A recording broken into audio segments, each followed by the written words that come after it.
Why don't you just get out of here? Go freeze outside. You useless old woman. Please, I'm getting cold. Unlock the door. The next morning, my eldest son's wife was found in the yard, cold and shivering. My name is Lucy. I'm a 60-year-old housewife, and my husband passed away several years ago. Now, my son Tom, his wife Mary, and their son Alan live with me. When my husband died, it brought us all closer together, but I always tried to give my son and his family enough space, so I didn't interface with them too much. Tom and Mary made lots of changes to the house to have their own privacy. Mary is friendly and outgoing. She spends time with a big group of friends, so we don't see each other much. Alan, my grandson, is in 4th grade, and I sometimes watch him when Mary goes out. He's such a sweet kid. Tom works nights, so we don't talk much. I've never seen Tom and Mary argue, and sometimes they go out together, so I thought their marriage was fine. Mary often hosts parties at our house, inviting her friends. She kept in touch with her mom and friends from Alan's kindergarten, and they would come over once a week on Fridays to party. These parties bothered me. They started in the evening and went late into the night, with people drinking and being noisy. Sometimes, their husbands would come over and get drunk too. Alan would get bored or tired, so he'd come to my room. Once, an ambulance had to be called because one of Mary's friends fell on glass and got badly hurt. Another time, a couple fought so much that they almost called the police. It was always me who had to calm Alan down and apologize to the neighbors the next day for all the noise. Mary, though, loved these parties and looked forward to them every week. I thought about talking to Tom, but since he worked the night shift on Fridays, he never saw how bad it got, so I didn't feel comfortable bringing it up. One time, I tried talking to Mary about Alan. I said, "Don't you think these parties are too much? I don't want the police or ambulance to come. It's not good for Alan." I suggested they go out to a restaurant instead of partying at home, but Mary didn't seem to take my concerns seriously. I can't relax. Living together is really stressful for me. Wouldn't you feel the same in my situation? Plus, going out to drink costs more than staying home. I can't tell my friends they can't come here. You don't understand how I feel. Mary was furious and stopped talking to anyone. Then came a Friday. Alan, my grandson, seemed tired when he got home from school. I took his temperature, and he had a fever of 100 degrees. Of all days, it's Friday. Everyone will be here soon, so why don't you go to your room and sleep, so you don't bother us, Mary said. I wanted to ask her to cancel the party, but I held back. I'll watch Alan today. Is that all right? I offered. But Mary refused, probably because she knew I was frustrated. It's fine, she said. We're not that loud. Why is it always the mom's fault when a kid gets sick? I didn't mean to blame her, but I had to say something. I told Alan, if you start feeling bad, come to my room. I'll stay up late, and we can watch TV. Thanks, Grandma, Alan said. I'll be fine. I felt a little better, but it was still a big day. I could hear everyone being really loud from my room. Later, I heard a soft knock on my door. It was Alan. Can I stay with you tonight? He asked, tears in his eyes. I can't sleep because my head hurts, and it's so loud, even when I cover my ears. I quickly brought him inside and gave him a drink, which he finished right away because he was thirsty. His hands were hot, so I checked his temperature. It had gone up to 102 degrees. I was furious, but I kept calm, because taking care of Alan was more important than getting mad at Mary. The next morning, Alan still had a fever and looked very sick. I told Mary, Alan's still sick. I think we should take him to the hospital this morning, since they only see patients early on Saturdays. But Mary couldn't get out of bed, probably because she had stayed up drinking the night before. Oh, don't worry, he'll get better soon, she said in a sleepy voice, not even looking up. Alan, clearly still feeling awful, just nodded. Alan has had asthma since he was little, so when he gets sick, he's at risk of an asthma attack. As I stood there, worried, I could hear him start to wheeze, just like I feared. Mary, I think Alan is having an asthma attack. Where's his medicine? I asked, but Mary was still asleep and didn't answer. I tried again. but when she didn't wake up, I decided to take him to the emergency room. At the hospital, they gave Alan the treatment he needed. I was so relieved when he started to feel better.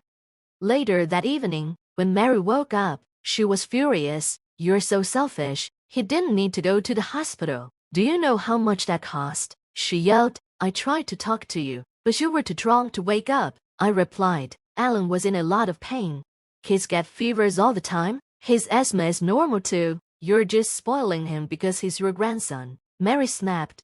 I thought Tom needed to know, so I told him, but Tom just said, "Alan is fine, right? Don't worry about a kid's cold. Mary is under a lot of stress with everything, so try to be patient. Living together isn't easy for her." I didn't know what to say to that, so I stayed quiet. Later in the year, Tom had an accident at work and needed surgery. He spent the holidays in the hospital. One day, Mary said, "I'm thinking of spending New Year's at my parents' house." I thought that was good for her since she hadn't seen them in a while. Spending time with her family could refresh her, and it would be nice for Alan too. "That's great. Are you bringing Alan? I bet your parents are excited to see him," I said. "Yes, I'll bring him. While I'm gone, could you check on Tom?" "Of course," I replied. Since I'd be alone for the holidays, my daughter Emily invited me to spend New Year's with her family, so I planned to go. On New Year's Eve, both Mary and I were getting ready to leave. I was cleaning the house, and it felt like a lot of work. Maybe because I'm getting older, but cleaning is harder these days. Mary went out shopping in the morning, so I was left to clean on my own. When Mary got back, she started looking at her watch. "Lucy, when are you going to leave? Aren't you done yet?" she asked, sounding annoyed. "I'm not sure yet," I said. "What time are you leaving?" Mary didn't give me a clear answer. She seemed frustrated and pushed me outside while I was taking a break from cleaning the front door. My back was hurting, and I needed a moment. Suddenly, she threw my things outside, almost hitting me, and yelled, "Oh my God, how long are you going to take? You slowpoke, go freeze in the yard, you useless old woman." I was sweating a lot from all the cleaning and was only wearing thin clothes. When Mary pushed me out into the yard, I got really cold because it was snowing outside. "Mary, let me in. I haven't changed my clothes, and I'm freezing," I shouted, but she just said, "You're so slow. Why don't you just leave?" My coat had been thrown outside with my bags, so I quickly put it over my sweaty t-shirt. Both the front and kitchen doors were locked, so I couldn't get back inside. I called out for Mary for a while, but she didn't answer. I eventually gave up. Since there wasn't much else I could do, I decided to take the train to Emily's house. When I arrived, Emily was surprised to see me. "What's wrong? Why are you wearing such thin clothes? Get inside, you'll catch a cold," she said.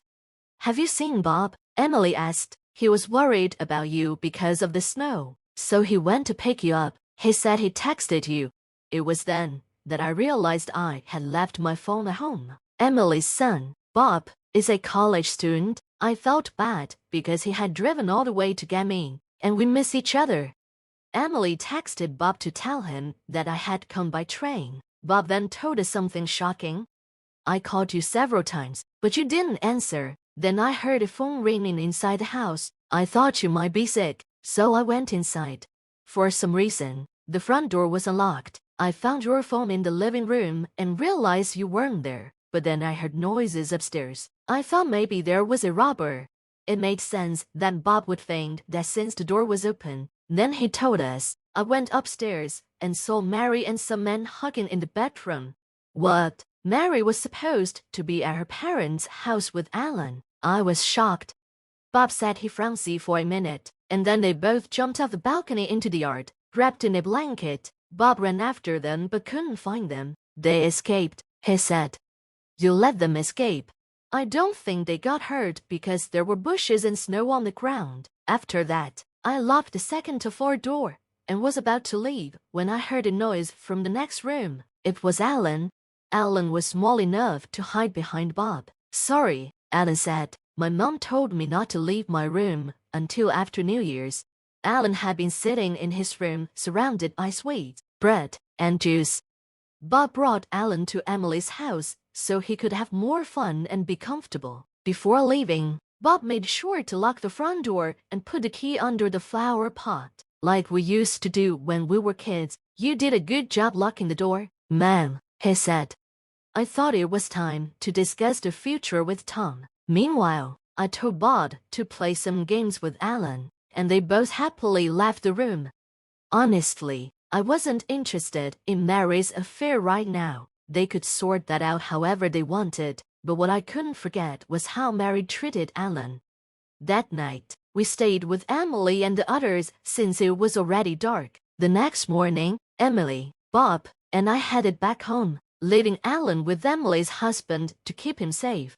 When we arrived home, we saw someone standing at the front door. It was Mary, barefoot, wrapped in a comforter, and shaking from the cold. There she is, Bob said. You locked me out, Mary said through chattering teeth. We went inside to let her warm up, but I didn't know what to say to her at first. Finally, after she stopped shivering, I spoke up. Bob told me everything. Who was with you upstairs? I asked.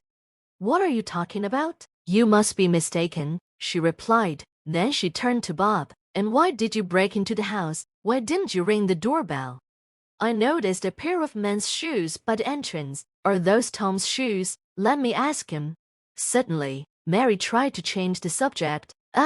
There was a thief in the house, she said. Emily took out her phone and said, we should call the police. Stop. Fine, you called me, Mary admitted, but who was that man? I asked again. Mary didn't answer, just looked down. Didn't you jump off the balcony with him? What happened to him? I pressed. He left a long time ago, she said, looking surprised that the man she was having an affair with had abandoned her. She had spent the whole night outside, barefoot and wrapped in a comforter, while he went home. Oh, he left you. That's sad, Bob said, and Mary's face turned red, clearly upset by his words. But how could you treat Alan like that? I asked. Did you really lock him in his room while you were off having fun? I don't care about your affair, I continued, but I can't forgive you for what you did to Alan. Emily and Bob agreed with me. Mary's response caught us all off guard. Alan is in 4th grade, is old enough to be alone. I'm his mother, but that doesn't mean I have to put him first all the time. I have things I want to do too. Just because he's my son doesn't give him the right to get in the way. We were all speechless with shock and anger. Soon, Tom was going to be released from the hospital, so Alan and I stayed at Emily's house until then. When the day came, we planned to have a serious discussion at our house, but I didn't want Alan around because Mary might say something hurtful to him. I asked Bob to play with Alan to keep him occupied. When Emily arrived with Tom, she told him everything straight and clear. What do you mean, Mary? Is this true? Tom asked, confused. Well, you were always busy with work, and I was lonely. I'm sorry, Mary said. Did you lock my mother out in the snow? Tom asked. No, that's not what happened. Mary tried to deny it. And what about locking Alan in the room while you were having an affair? Tom demanded. Tom, didn't your mom tell you about the Friday night parties? Why didn't you and Mary talk about it? I asked.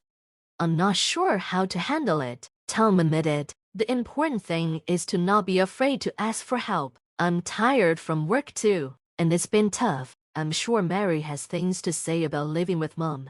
You both are good at running away from problems and taking the easy way out, I said. Do you ever think about others? You two need to talk and decide what you're going to do, like adults. But you have to think about Alan. I won't let you turn your back on him. A few days later, they decided to get a divorce. Mary was ordered to pay child support and alimony to Tom, who got custody of Alan. Mary admitted everything, so the divorce went smoothly. We never found out who she was cheating with at first, because Mary refused to say, and Tom was too busy building a new life for himself and Alan to dig into it.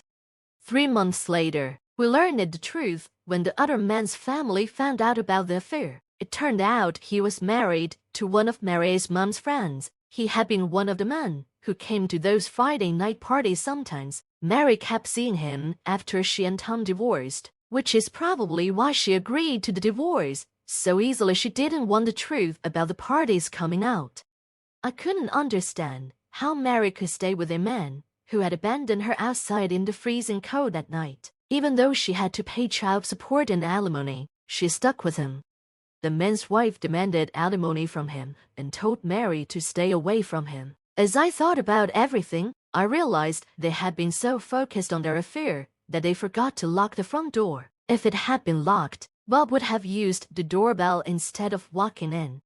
I told Bob that even if the door was unlocked and he thought there was a burglar, he shouldn't have gone inside, could have been attacked. Bob explained, I was worried about Grandma. That's why I went in. If a cop had shown up, they would have been caught cheating on the spot. Despite everything, Bob still tries to make everyone laugh, and he treats Alan like a brother, even though he's a bit of a jerk sometimes.